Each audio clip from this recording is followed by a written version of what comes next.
Welcome to the Savvy Dentist podcast with Dr. Jesse Green, the show where great dentistry meets great business.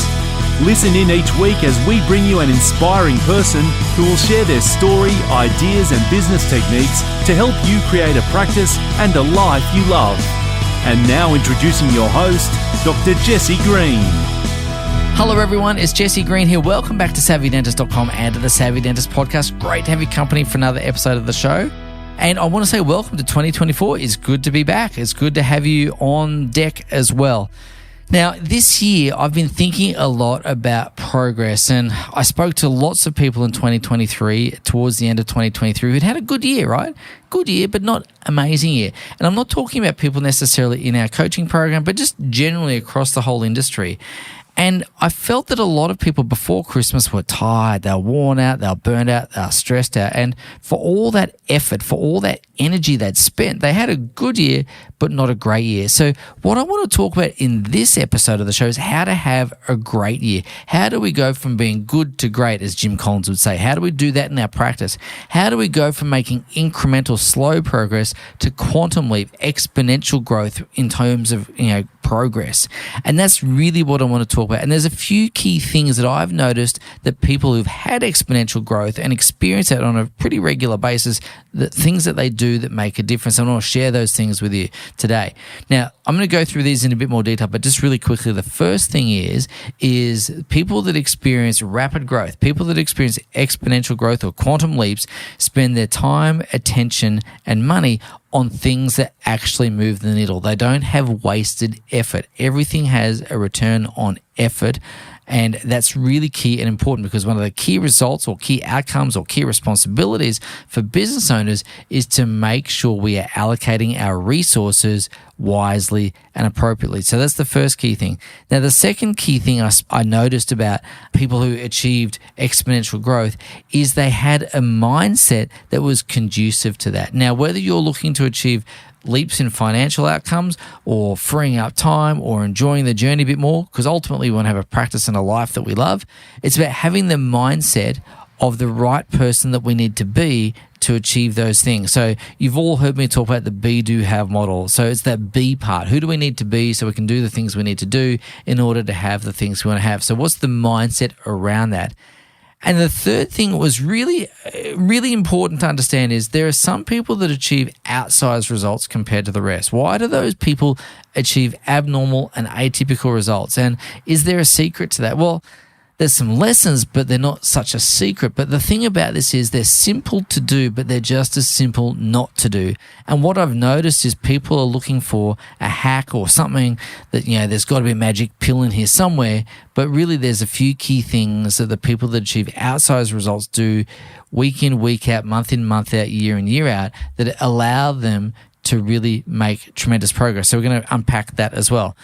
But let's talk about the first of those things. What do we put our attention in? Where do we allocate our resources? What do we put our time, effort, resources into that are going to move the needle in our practice? And I want to talk to you about a thing called the plan. So the plan is a document I've created for our clients, and it's a one-pager, and it really is designed as a bit of a guide as to, make sure you're focusing on the right things at the right time, because doing the right thing at the wrong time is still the wrong thing. Now, that's a tongue twister, let me tell you right there. But anyway, this document, the plan, I really want to talk about this. If you're looking to have greater financial success, there's some systems to put in place. If you're looking to create more time through leverage, there's some levers you want to pull. And then ultimately, when you put that together, it's about creating a life that you really love. So let's talk about the financial systems, because I know a lot of people want to make leaps and bounds and progress in terms of their financial outcomes. So when it comes to achieving financial outcomes, the people that have made quantum leaps have three really, really important financial systems in place. The first one is a revenue generation system. And a revenue generation system is one that allows you to reliably produce revenue at will, on demand, month in, month out. And you want to be able to predict that month in, month out. And that's called continuity income. And one of my friends has a saying that if you don't have continuity income, you don't have a business, you have a series of promotions. Now, I know that there are some people that say, well, Jesse, I can get new patients in any time I like, but that can change. And we've seen economic circumstances change. What we want to do is to have recurring income, continuity income. So we want to build a system that generates revenue on demand. And that's really, really important. So if you have that system in place, you'll be able to go, well, in January, I'm going to earn X. In February, I'm going to earn Y. And in December, or whenever it is, I'm going to earn whatever it is at the end of the year, right? And so all the way through those 12 months, you want to be able to reliably predict what your income is going to be. And you need to be able to reverse engineer that system so that you have confidence that you're going to make that. Now, of course, when it comes to revenue and you've got that system in place, you've then got a couple of levers that you can pull when it comes to increasing revenue. See more patients, see them more frequently, increase the average dollar spent, et cetera, et cetera. And that means we've got to learn how to manage and maximize cash flow. So when it comes to cash flow, we're looking at the profit and loss statement as well as the balance sheet. And we want to make sure that we are utilizing all the cash flow levers that we can, because the thing about revenue versus cash flow is revenue is a headline number. And a lot of people talk about that. We all know the saying that revenue is vanity, profit is vanity, cash is king. But cash flow and cash is really important because it's the oxygen that keeps the business alive. And you need that cash to be able to stay afloat. And it doesn't matter what the revenue is, if you are spending more than you're earning, you're out of business very, very quickly. So cash flow management, cash flow maximization is really, really key. So once you've generated your cash flow, it's then about making sure you use it wisely, okay? So, many of you would have heard, a lot about profit first, and, Mike McCallowis has been on our podcast. He's a tremendously nice guy, a smart guy as well. But Mike would be the first to tell you he did not invent the profit first system. It's been around for donkey's years, and he just popularized it. But you want to make sure that, A, you're putting money aside for a rainy day, so you've got some safety and protection there. And amongst other things, you want to make sure you're putting money aside for wealth creation outside the dental practice, and so that you can invest some of that surplus cash flow into assets that then produce further cash flow. So you're not reliant upon your practice income forever. And so what this really means is you want to have what we call a prosperity plan. And that what that really means is you want to be clear about your investing and investment and wealth creation goals. So let me just give you an example to kind of bring this to life for you, right? This is the third of the financial systems, the wealth creation system. What you want to be able to do is go, well, I want to have an investment income. Sometimes that's called passive income, but it's not always passive, but let's use that word because it's common.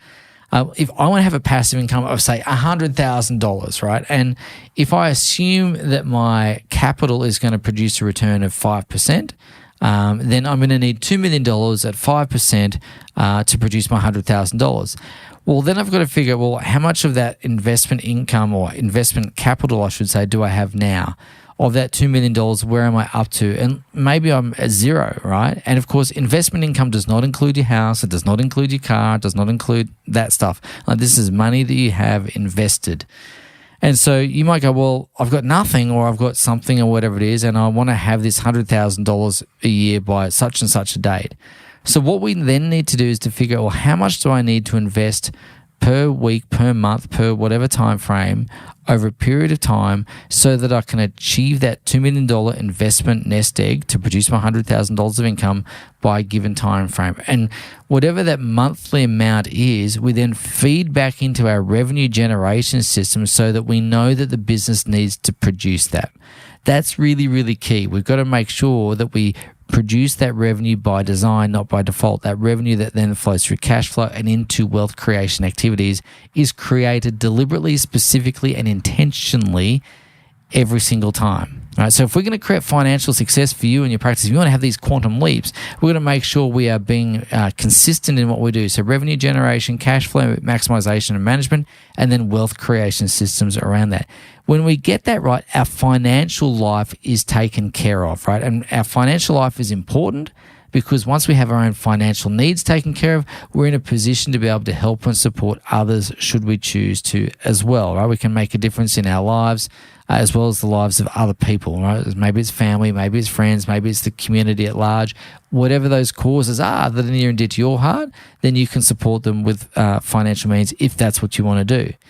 Now, if we think about that, though, our financial life is only one element of our life. Yes, it's important, but we are multifaceted, multidimensional people, and we've got other elements of our life that include our family, our friends, our hobbies, our spiritual life. It could be around learning and development or whatever it happens to be, right? There's other elements of our life that are important. And while money may influence some of those things, the thing that influences those other elements of our life is really having time. It's having time to spend with our family and our friends, having time to pursue our spiritual life, or time to pursue growth and learning and whatever else we want to do, right? So we've got to have a system that we create time by. So we call that the practice owner's time system. But really, just to simplify things, time is created by working through other people. In other words, leverage, right? We want to create leverage in the business. And so I want to talk to you about 6 key levers in the business that you might want to be familiar with, so you can pull these to create more time for yourself using some time system of your own. And when you get this right, as I said, you'll have time for all those other elements of your life. So here they are. The first lever that we want to be really mindful of is capacity planning, capacity management. So we need to know what our scalable unit is. We need to know when to bring on that next chair, when to bring on that next clinician, how many support staff do we need to bring on, what's the impact of that on the reception, do we need to bring on a new receptionist or a part-time receptionist, whatever that needs to be. So we've got to be able to plan for capacity, and we've got to know the triggers that allow us to make the go decision to hire, add a chair, whatever it happens to be, right? We've got to have a capacity plan in place. The second big lever we need to be able to pull is around leadership. And we all know that leadership is not so much a positional thing, but one of how do we inspire and involve and emotionally engage our team to buy into the vision of the practice. Now, there's really 3 different levels of leadership. The first one I think is the most important. That is, how do we show up ourselves? How do we lead ourselves on a day-to-day basis? Are we living above the line, as we say, where we're taking ownership, accountability, and responsibility, or are we falling below the line where we're kind of falling into blame, excuse, denial? So leading ourselves is really critical because it sets the example for the team, right? And the second layer of leadership is what we traditionally call leadership, which is how do we lead the team? How do we lead others? How do we inspire them and have them buy into our vision and have them willingly participate in what we want to do? And the third level of leadership is really critical as well, particularly if you want to create a business that gives you time freedom. And that is, you've got to be able to develop other leaders so that they can lead others on your behalf. And that allows you to then be one layer back from the coalface, right? If you want to step back from the immediate day-to-day activities, you've got to build leadership teams, and your leadership teams then lead others. And so how do we develop that tertiary level of leadership is going to be really key. Now, closely related but not to be confused with leadership is management. And so what we want to be sure of is that we're doing the right things the right way. We're measuring our progress. We've got all the things happening according to the way it should be done. So how do we manage our team? How do we manage our processes? How do we do all that sort of stuff? It's really, really key. Now, typically, you'll have your team members help and support you in this role, particularly if you've got a practice manager or a leadership team. They'll be taking some of that load off you. But again, we want to make sure that we are managing our resources, managing our team, the assets of the business really, really well. The fourth big lever is really about team development. And if we want to be able to work through other people, which I would say is going to be key if you want to create time, we need to be able to routinely train and develop people so they can become the best version of themselves. So we talk about in Practice Max this concept of becoming a training institution. How do we take someone from being a rookie to a pro? How do we develop them as a human being? How do we develop them for their specific role? How do we help them become the best version of themselves? So we want to always see ourselves as a training institution, whether that be our clinical team, our support team, and everything else in between. We want to make sure we are really, really adept at developing and building people. Now, of course, if we're going to have reliable and consistent outcomes on a day-to-day basis, we want our team to be able to use standard operating procedures or systems, because we know that from time to time people will move on. But if we have the how we do things kind of manual, then those systems and processes and protocols are really valuable because it allows our team to reliably produce results consistently. It means our patients get the best of us, whether we're having a good day or a bad day. It means that our patients can reliably and predictably refer their family and friends to us, knowing that their family and friends are going to get the same experience that they got. So systems are really, really key. And the sixth big lever is around reporting. How do we have the data come to us? So particularly if we're one layer back, we want to make sure we're getting reports. One of our clients was in the Greek islands and he was getting his reports on his laptop. And by looking at the reports, he could see what was working well in the practice, but he also got a couple of, orange flags, not quite red flags, some things that could go out of balance, if we weren't paying attention to them. And he was able to get that back on track really quickly because he was getting good reports. He was able to read the dashboards of the business and use that to make intelligent business decisions to keep things moving the way he wanted to, which is towards his goal. So again, really key and important outcome. So if we're going to have our resources allocated, we want to allocate them in a couple of key areas. One is those 3 financial systems: the revenue generation, the cash flow management and maximization system, then of course the wealth creation system. And then if we're trying to create time, we're going to spend time managing and executing those 6 points of leverage in the practice. And when we get those things right, not only are we going to have our financial lives taken care of, but because we've created time, we now get to look at all the other elements of our life, which means we've got a nice balanced life, we've got enjoyment, we've got satisfaction, and ultimately you've got a business that you love, but most importantly, a life that you love. So again, the first thing I wanted to talk about is how do we allocate our resources? Where do we allocate them to so that we get a return on effort, a return on energy? Because as I said, there is nothing worse than working hard and feeling like you're spinning your wheels. And if you go through the things I've just shared with you, you'll do the work, and we'll talk about that in a minute, but you'll get traction and you'll get results, and you'll get to the end of 2024 having made a quantum leap in your income, having made a quantum leap in your time, and so on and so forth. That's going to be key. So that was the first thing I wanted to share with you. Now, the second thing I wanted to talk to you about was about who do we need to be as a business owner? Who do we need to grow into?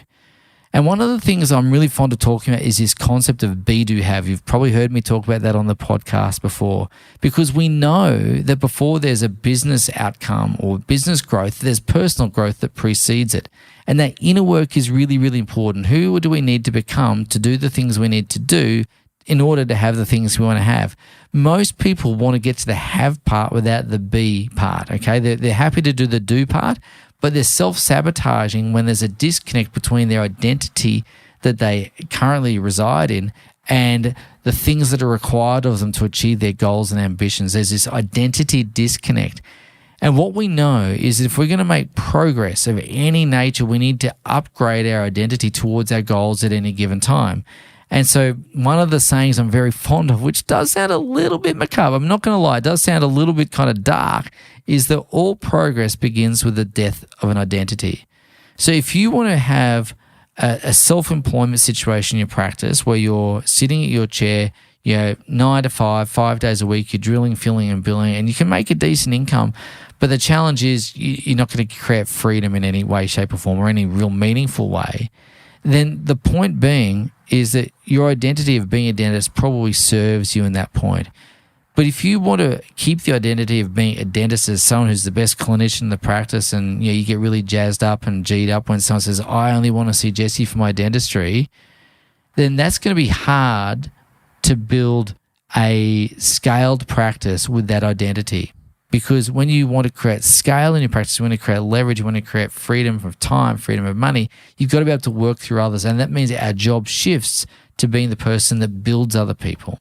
And so our identity needs to shift as well. And how we see ourselves needs to shift. So rather than seeing ourselves as the consummate clinician, though we might still strive to do great clinical work, we need to wear the identity and become comfortable with the identity of, hey, it's great if the patient wants to see our associate. It's fantastic if they love the associate a bit more than me. That's great, because my job now is to build tremendous associates. My job is to grow them to be the best that they can be, to have the training and the resources in place, to have the right culture in place, to provide the right support structures so that our patients can get the best possible outcomes by working with our associates. And what that means for us as the practice owner is we need to go on a journey of personal growth and development, which involves shifting identity. It means taking on the traits and the personas of a business owner.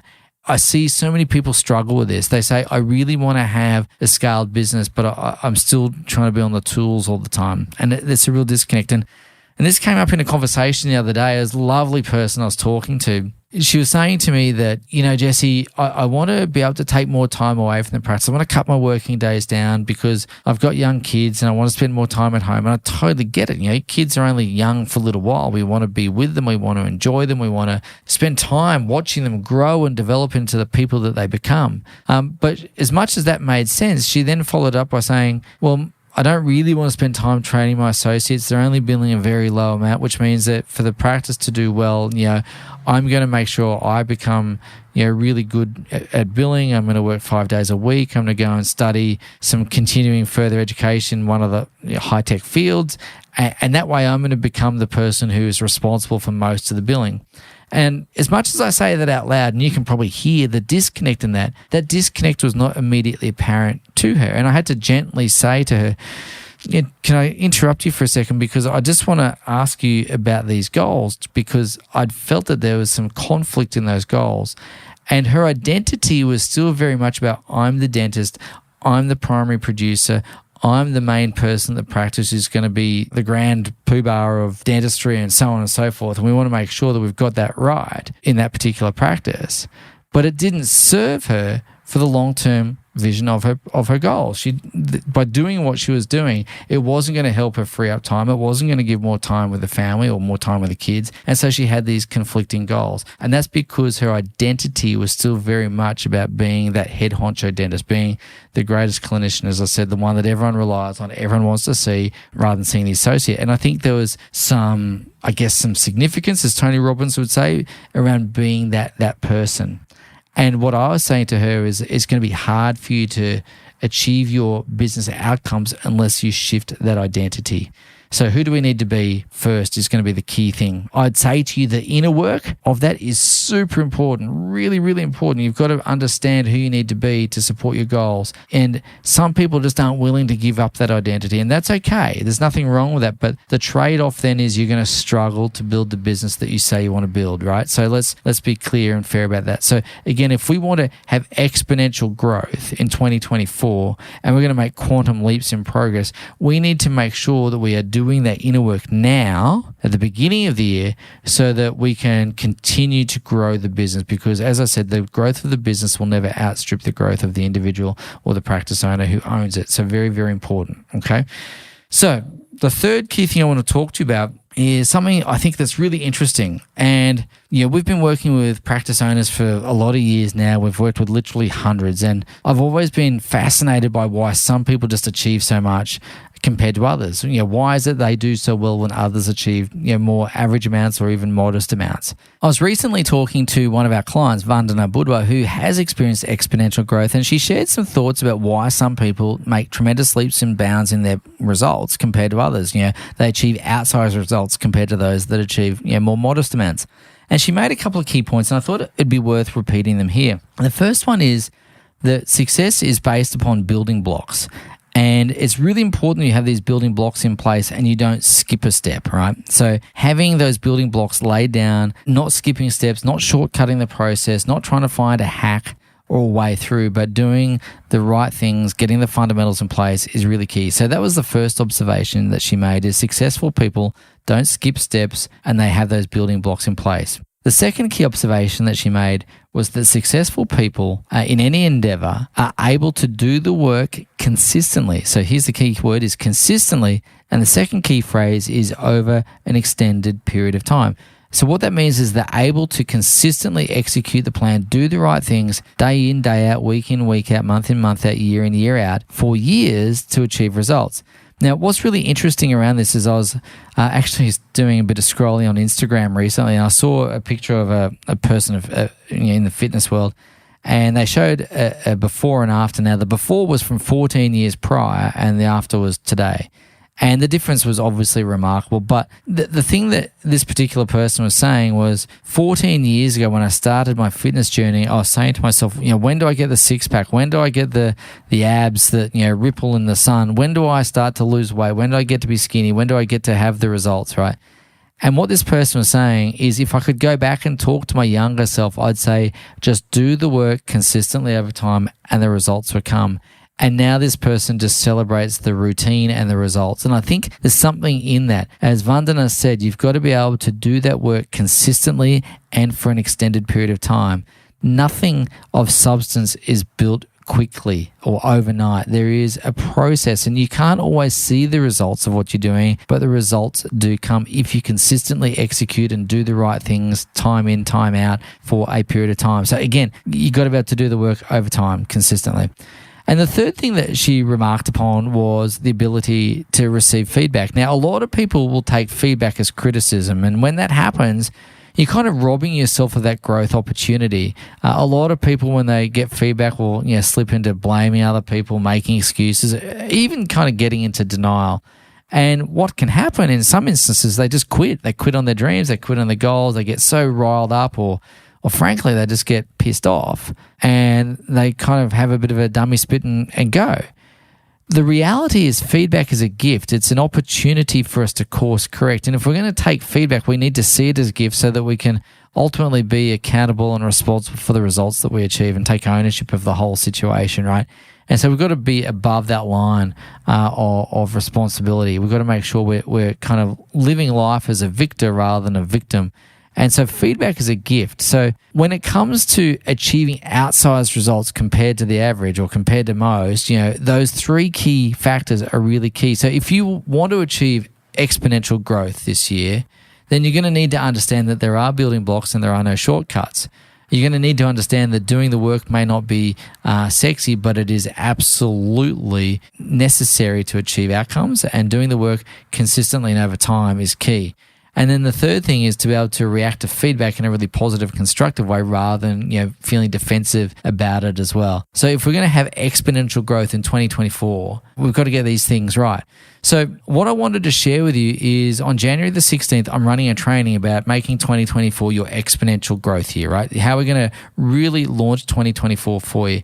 And what I want to share with you is a couple of things with you on that particular training. We're going to talk about, where to put your time, attention, and effort. What are the key things to focus on? We're going to unpack those things in a bit more detail.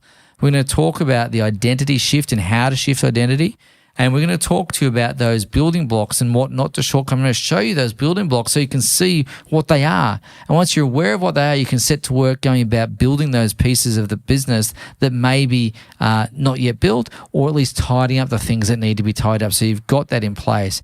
So that training is on the 16th of January. I'd really encourage you to come along. So if you want to make a quantum leap in 2024, if you want to go from just kind of having average, good, linear, incremental results to really kind of putting your practice growth into, turbocharge and making that exponential leap, then come along to this training, because I know that without it, you're basically going to be committing yourself to incremental growth. And while that's okay, there's so much more that's available to you. There's nothing wrong with incremental growth in and of itself. It's just that I see so much untapped potential. I see businesses that could be doing so much better, so much more, if only the practice owner was aware of what it took to be able to do that, and they then took action upon those things. So come and join us on January the 16th. I'll put the link in the show notes, and we'll take you through how to make 2024 a year of exponential growth for you. So I hope you've enjoyed this podcast today. I hope it's useful. I hope you've got some practical things there to focus on, and I look forward to seeing you in January the 16th. Have a great week, and I look forward to seeing you really soon. Thank you for listening to the Savvy Dentist podcast. For more episodes, go to drjessiegreen.com/savvydentist. And to discover how to build a high-performance dental practice, visit drjessiegreen.com and download the free report.